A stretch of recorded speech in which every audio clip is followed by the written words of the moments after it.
Alright, it's Monday on the show, and you know what that means. It's time for the AEW Forbidden Door 2026 review.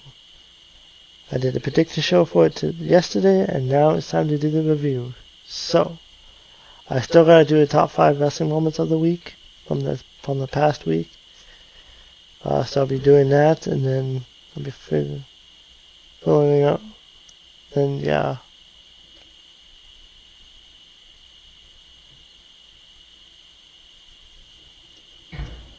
YouTube's still not receiving enough video. I have no idea. So, I did not watch the pre-show, but yeah.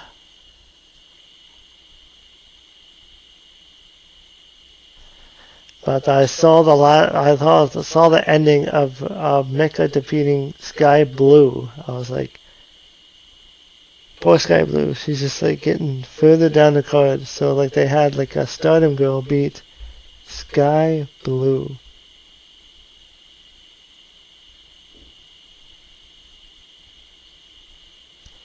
So the first match was the Young Bucks, Matt Nick Jackson versus El Sky Team. Mystico Masquerado versus Unbound Shingo and Titan.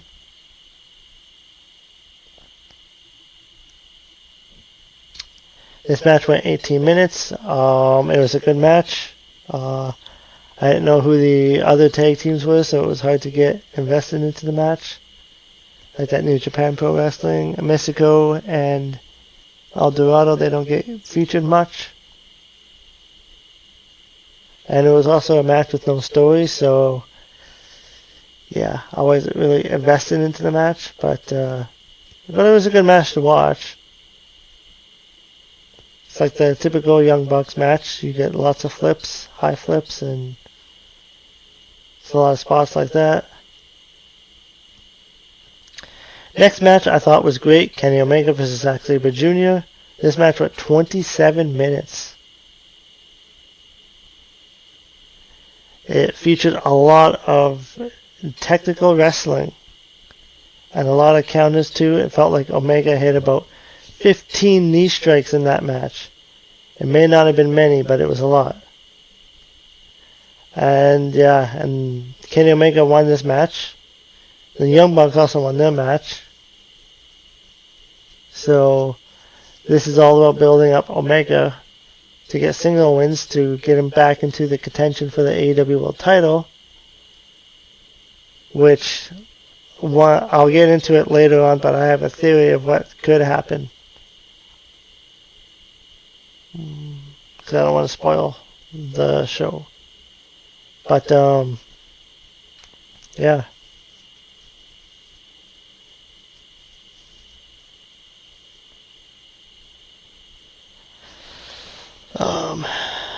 Yeah, and this pay-per-view was like 5 hours just about, so. But this review will not be as long as the pay-per-view.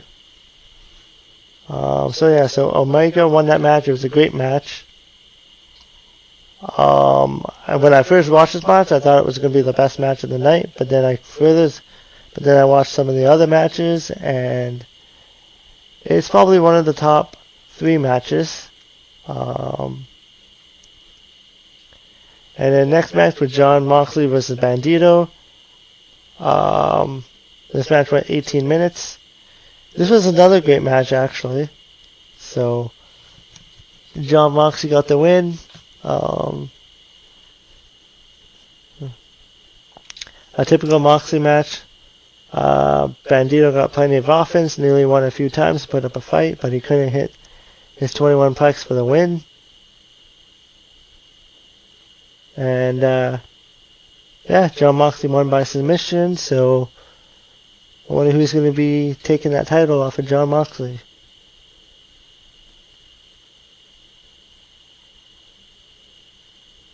I predicted Jon Moxley was going to win. I predicted Kenny Omega was probably going to win. And then I predicted Matt and Nick Jackson, so I'm 3 for 3. Don't worry, I'll be getting some wrong. Yeah. And then the next match was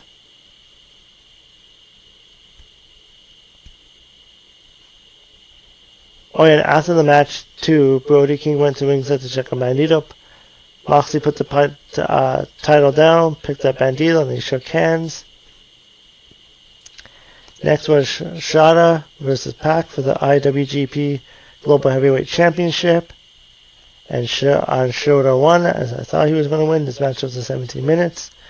It was an even matchup for most of the way. That was done to put over the younger guy, even though he's kind of in New Japan Pro Wrestling, so I guess he put him over in that promotion, but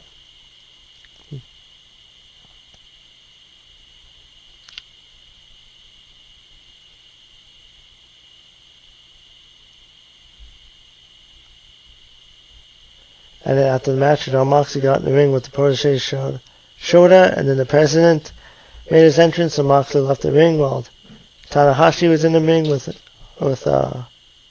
Amino, and then Tanahashi put the IWGP Global title on Yuma's waist.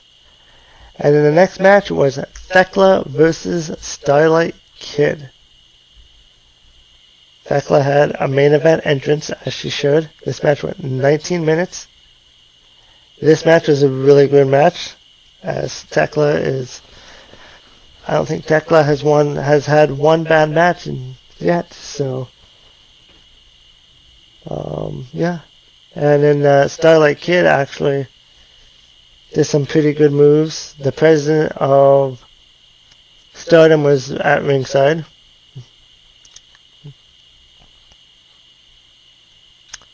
Thekla won the match at 19 minutes. This was a competitive match with a lot of counters throughout the match. Kid had an impressive showing. And then once again, it was a match with a predictable result because it's not like Stardom Wrestlers going to win the AEW World title. And then after the match, Thekla was joined by the Triangle of Madness, Julia Hart, and Sky Blue. And then Thekla was given some scissors and took off Kid's mask. Referee Rick Knox prevented Kid's face from being shown. And Thekla spit on Kid's mask and then put it in Tara Okada's face. And he sold it in a way that almost made me laugh because it was over the top. And Thekla is a great heel, and she proved it again. So this match will be, yeah, I really enjoyed this match. And Adam Copeland and Christian, they defended the titles against the Dogs. This match went 14 minutes. It was a great match. It wasn't at the level of the FTR match. But the point of this match was near the end.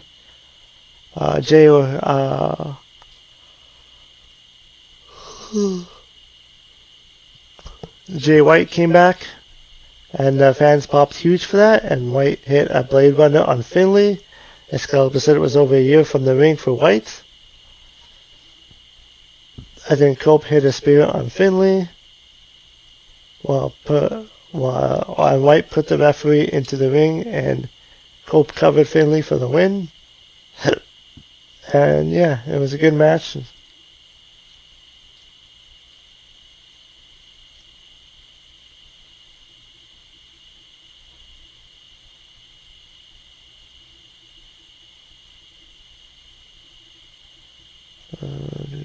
So, this next match, Maya World versus Mercedes Moné. This match was phenomenal. I became a fan of Maya World. She held her own against Mercedes Moné. This was a really good match. This match went 24 minutes. Cage Match rated this match a 9.56. The highest rating women's match in AEW. And, yeah, I mean, it was a good match. Mercedes actually had a good showing in this match. I was really hoping Maya World was going to win. But, unfortunately, Mercedes Moné won. But this match went 24 minutes. There was moments in the match where it looked like Maya World was going to win. So, If Maya Wilde gets featured more on, I like to see Maya Wilde get featured more on Dynamite. Then she could be my number 2 female wrestler. Number 3. Because Thekla, Willow, and then Maya. But yeah, she put in a good showing, and I became a fan of Maya Wilde. And I think actually if Maya Wilde could actually probably be the one to take down Athena for the Ring of Honor Championship. Wouldn't that be something?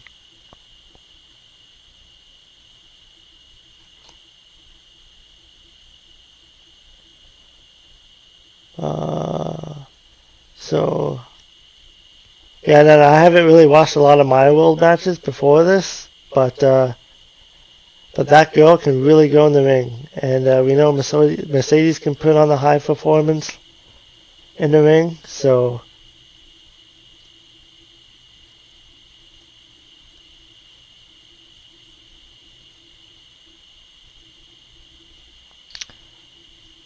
and yeah, and Maya Wilde got a lot of offense, and there was a few times where I thought Maya Wilde was actually going to win. She should have actually won, because then it would have been better for Thekla versus Maya Wilde. That would have been a good match. But Mercedes celebrated the win by applauding for Maya Wilde in the ring. And this is Mercedes' second year winning in a row. So now she's going to be going on to face Thekla, which Thekla is a heel, Mercedes is a heel.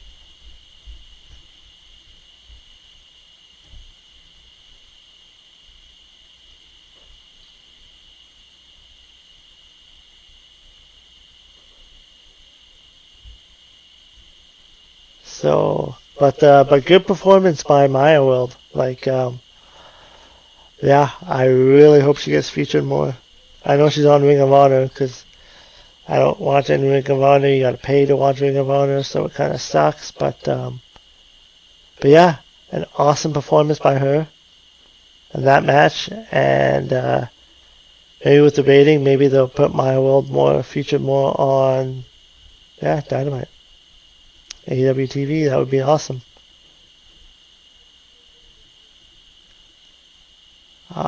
Yeah, so this is actually probably the best match of the night, I think. And then Thekla would come second, and then Kenny Omega, Zack Sabre Jr. But we're not even done yet with the matches, so. And then yeah, then Athena cut a promo. She trashed Maya Wilde for thinking she's championship material just because she beat Athena. Athena told Maya to keep fighting the big fight and told her that she belongs at the back of the line. So yeah, so we could see Maya Wilde defeat Athena. And Athena has been Ring of Honor champion for a long time. So then the next match was the steel cage match, and this steel cage match was an oval shape, so it wasn't like the typical steel cage match. It actually looked pretty decent. There's a huge look of the steel cage surrounding the ring. Anything goes in the match, and the first pinfall of submission wins. This match was pretty good. I'll just go through the ending of it. So, near the end of the match, the talking point. This match went 31 minutes. So, it was Mark facing off with MJF. And this time Mark hit the J Driller on MJF for 2. Because Jake Doyle saved MJF. Doyle smacked Mark with a steel chair. Doyle smacked Mark with the steel chair a few times. Doyle hit Mark so far. MJF could attack, but Andrade told MJF to hold Mark instead. So during the match, MJF and Andrade were not getting along. So Andrade held MJF and he let him go. Andrade hit MJF with a spinning back elbow to knock MJF down. The fans liked that. Then Doyle argued with MJF. So Andrade kicked Doyle in the groin. Andrade was wearing a shirt that said F Don, F MJF. And Don Callis was on commentating, and he really sold it. And the shirt was not edited. Mark picked up Doyle, hit a J Driller for the win. And Mark Briscoe's teams won, so that means Mark Briscoe has a AEW title shot this Wednesday night, thanks to Andrade. So, Andrade is now a babyface, and he turned on the Don Callis family. I mean, there's too many people in that group anyways. And, oh yeah, my predictions. So, I mean, I predicted Tekla was going to win. I predicted Shota was going to win. I predicted Adam Copeland was going to win. I wanted Maya Will to win, but I knew it was probably going to be Mercedes. And then this one was Team MJF, and I called it too. I said in my prediction show that Andrade was probably going to turn on him. And that's exactly what happened. And then during this match, they had like an original Nintendo, and they did a spot with an original Nintendo. They had thumbtacks, they had everything in this match. So,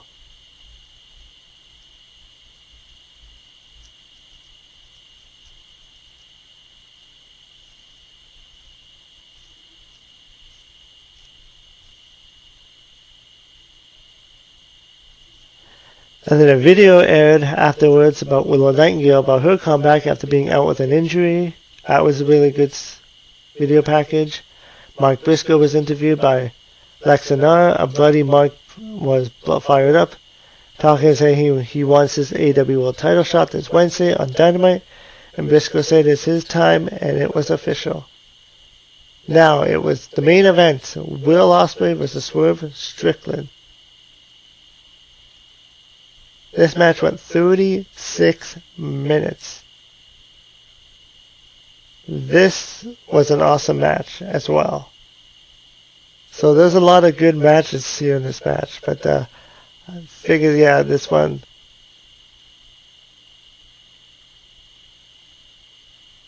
So this match was everything. It was bloodied, it was bruised, and this was like a phenomenal match. So, for the men's, this would be the match of the night. And then the women's is Mercedes and Maya World.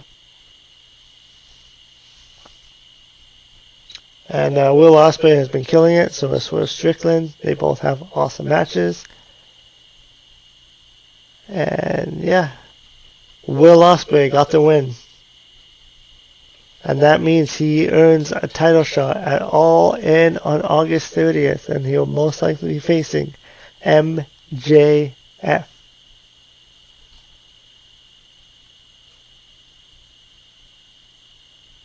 There was so much to this match with a ridiculous amount of near falls since Will and Swerve kicked out so many big moves.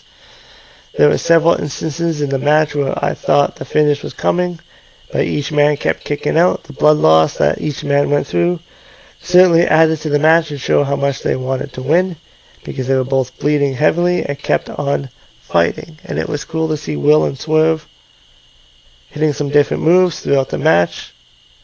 And so it was a great call to have Ospreay win.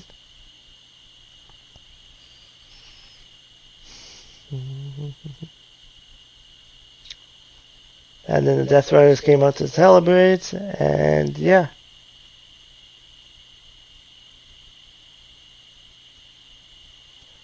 this was, for match-wise, this was an outstanding pay-per-view.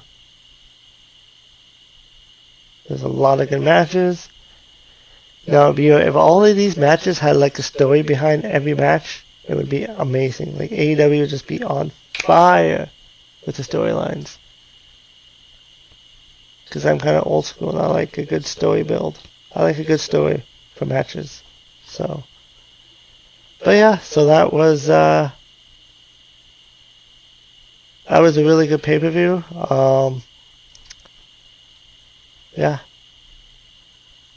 I really became a fan of Maya World, so I'm hoping to see more of her. But so that's the pay-per-view. We've been doing a top 5 right away, and tonight's Raw, so stay tuned for